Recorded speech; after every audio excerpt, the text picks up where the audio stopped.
چې یو مسلمان ټوله میاشت صرف او صرف الله رضا پاره الله کریم رضا حاصلولو پاره دای پوره میاشت روزې ونیسي او دای تراویح وکړي، دا عبادات وکړي، تلاوتونه وکړي، نفلونه وکړي، الله ته سجدې ولګوي، الله ته د خپل ګناهو معافي وغواړي، بیا به الله کریم دغه انسان باندې څه نمونې بخښش نه کوي.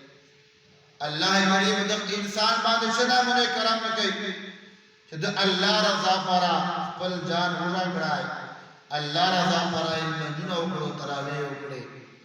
نو الله کریم دې موږ ټول مسلمانانو ته د رمضان مبارک میاشتې پوره احترام کولو توفیق نصیب کړي. تراویح چې کومې دي مخته جمعې ته ما دا عرض کړو چې تراویح دا سنت مؤکد دي. اکثره خلک او خاص کر په سوشل میډیا باندې فیسبوک باندې جدید دور دا قسمه قسم فتنې چې سوي دي، قسمه قسم بکواسات لګیا دي او دین اسلام مټاو کولو کوشش کوي، دین اسلام ختمولو کوشش کوي. الله تبارک وتعالى خپل نیک بندگان د انبیاء وارثان دا به تر قیامت پورې دغه سي زمدي او د قیامت پورې به دغه سي دین اسلام کار کوي. نو تراویح مبارک سے ما خبر کړو چې تراویح آیا اتر رکعات دی دوشل رکعات.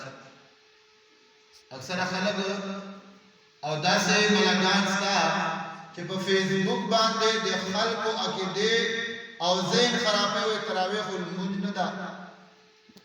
داسې مفتیان په فیسبوک باندې ستا د خلکو ذهنونه خرابوي، عبادات نه خلکو ذهن او سوچ اړي. وای د تراویح نام په قرآن کې نستا، د تراویح نام په احادیثو کې نستا، وای دا قیام اللیل.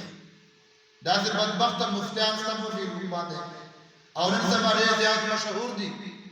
خو افسوس د دو خلکو په ایمان باندې چې ورشي باندې نبی کریم علیه السلام عمل کړی، د نبی کریم علیه السلام صحابه ور باندې عمل کړی، خلفای راشدین ور باندې عمل کړی.